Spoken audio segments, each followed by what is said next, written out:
നിയമസഭാ തെരഞ്ഞെടുപ്പ് മുന്നൊരുക്കങ്ങൾ ചർച്ച ചെയ്യാൻ ഇടതുമുന്നണി യോഗം ഇന്ന് ചേരും. രാവിലെ 10-ന് AKG സെന്ററിലാണ് യോഗം. സീറ്റ് വിഭജനം സംബന്ധിച്ച പ്രാഥമിക ചർച്ചകളും നടക്കും. തദ്ദേശ തെരഞ്ഞെടുപ്പ് പരാജയത്തിൽ ഘടകകക്ഷികൾ റിപ്പോർട്ട് അവതരിപ്പിക്കും. വിവരങ്ങളുമായി MS വീണ ചേരുന്നുണ്ട്. വീണ, ഈ നിയമസഭാ തെരഞ്ഞെടുപ്പ് മുന്നൊരുക്കങ്ങൾ നിർണായകമാണ്. അത് ചർച്ച ചെയ്യാൻ നേതൃയോഗം ചേരുന്നു. അപ്പോൾ എപ്പോഴാകും ഈ യോഗത്തിൽ എന്തൊക്കെ കാര്യങ്ങളാകും വീണ ചർച്ചയാവുക?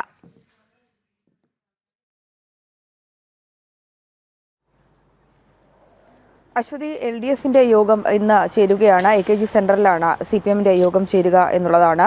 രാവിലെ 10 മണിക്കായിരിക്കും യോഗം ചേരുക. ഈ തദ്ദേശ തിരഞ്ഞെടുപ്പുമായി ബന്ധപ്പെട്ട് പരാജയത്തിന്റെ കാര്യങ്ങൾ ചർച്ച ചെയ്യുന്നതിനൊപ്പം തന്നെ നിയമസഭാ തിരഞ്ഞെടുപ്പിന്റെ പ്രാഥമികമായിട്ടുള്ള ഒരുക്കങ്ങളും ഘടകകക്ഷികൾക്കായിട്ടുള്ള സീറ്റ് വിഭജനത്തിന്റെ കാര്യങ്ങളും ഇന്ന് ചർച്ച ഉണ്ടാകുമെന്നാണ് നമുക്ക് മനസ്സിലാക്കാൻ സാധിക്കുന്നത്.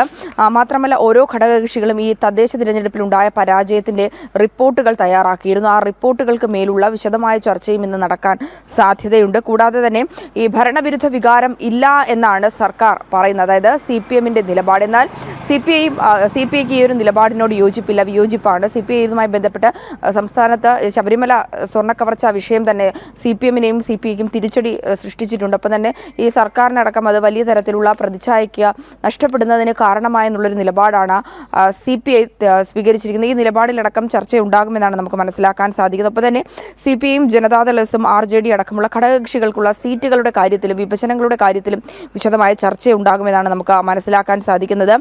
ഇതുമായി ബന്ധപ്പെട്ടുള്ള വിശദമായ ചർച്ച നടക്കും. ഒപ്പം തന്നെ ഈ പിന്നോട്ടടിച്ച മണ്ഡലങ്ങളെ കേന്ദ്രീകരിച്ചുകൊണ്ടുള്ള പ്രവർത്തനങ്ങൾ എങ്ങനെയാണ് ഊർജിതപ്പെടുത്തേണ്ടത്? കഴിഞ്ഞ ദിവസം ഇതുമായി ബന്ധപ്പെട്ട് മന്ത്രിസഭാ യോഗത്തിന് ശേഷം മന്ത്രിമാരുമായി മുഖ്യമന്ത്രി വിശദമായിട്ടുള്ളൊരു ഈ കൂടിക്കാഴ്ച നടത്തിയിരുന്നു. 3 മണിക്കൂർ നീണ്ടു നിന്ന കൂടിക്കാഴ്ച. 110 സീറ്റുകളാണ് നിയമസഭാ തിരഞ്ഞെടുപ്പിൽ ലക്ഷ്യം വെക്കുന്നത്. ആ സീറ്റുകൾ ലക്ഷ്യം വെച്ചുകൊണ്ടുള്ള പ്രത്യേക ആശയങ്ങൾ തയ്യാറാക്കിയുള്ള എല്ലാ മേഖലകളിലും അവരുടെ പ്രവർത്തനം എത്തുന്ന തരത്തിലുള്ള എല്ലാ ജനങ്ങളെയും വികസന പ്രവർത്തനങ്ങൾ, അതായത് സംസ്ഥാന സർക്കാർ 10 വർഷം കാഴ്ചവെച്ച വികസന പ്രവർത്തനങ്ങളെക്കുറിച്ചുള്ള ജനങ്ങളെ ബോധ്യപ്പെടുത്തുന്ന തരത്തിലുള്ള പ്രവർത്തനങ്ങൾ നടത്തണമെന്നുള്ള നിർദ്ദേശം നൽകിയിരുന്നു. ഇതുമായി ബന്ധപ്പെട്ടുള്ള ചർച്ചകൾക്കും ഇന്ന് LDFിൽ നടക്കാൻ സാധ്യതയുണ്ടെന്നാണ് നമുക്ക് അറിയാൻ സാധിക്കുന്നത്. കൂടാതെ തന്നെ AK ബാലന്റെ വിഷയം, അതായത് ഈ ജമാഅത്ത് ഇസ്ലാമിയുമായി ബന്ധപ്പെട്ടുള്ള പരാമർശം, അത് വലിയ തരത്തിൽ ചർച്ചയാകുന്നുണ്ട്. ഒപ്പം തന്നെ ഈ ഒരു വിഷയത്തിൽ കഴിഞ്ഞ ദിവസം ചേർന്ന ജില്ലാ കമ്മിറ്റി യോഗത്തിൽ തള്ളിപ്പറയുന്ന ഒരു നിലപാട് തന്നെയാണ് MV ഗോവിന്ദൻ അടക്കം സ്വീകരിച്ചത്.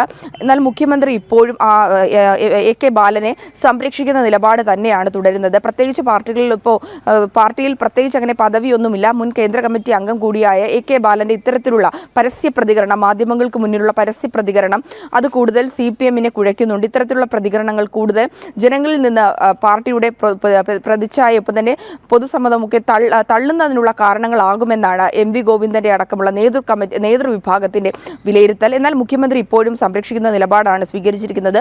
ഈ വിഭിന്ന അഭിപ്രായം ഉള്ളത് അതിന്ന് കൂടുതൽ ചർച്ചയാകാനും സാധ്യതയുണ്ട്. എന്തായാലും ആരൊക്കെ ഇന്ന് ബാലനെ തള്ളിപ്പറയും, ആരൊക്കെ ബാലനൊപ്പം നിൽക്കുമെന്നുള്ളതും ചർച്ചയാകും. ഇതുമായി ബന്ധപ്പെട്ടുള്ള പരസ്യ പ്രതികരണങ്ങളും നേതാക്കളിൽ നിന്ന് ഉണ്ടാകുമോ എന്നുകൂടി അറിയേണ്ടതുണ്ട്. അശ്വതി, തീർച്ചയായും വീണ, ഈ ബാലന്റെ ചില പ്രസ്താവനകൾ ബാലൻസ് ചെയ്യാൻ മുഖ്യമന്ത്രി വാർത്താ സമ്മേളനത്തിൽ ശ്രമിക്കുന്നു. അപ്പം MV ഗോവിന്ദൻ അത് തള്ളുന്നു. ഇന്നറിയാം ബാലനോടൊപ്പം ആരൊക്കെയാണെന്ന്. എന്തായാലും നിയമസഭാ തെരഞ്ഞെടുപ്പ് മുന്നൊരുക്കങ്ങൾ ചർച്ച ചെയ്യാനുള്ള നിർണായക യോഗമാണ് ഇന്ന് ചേരുക.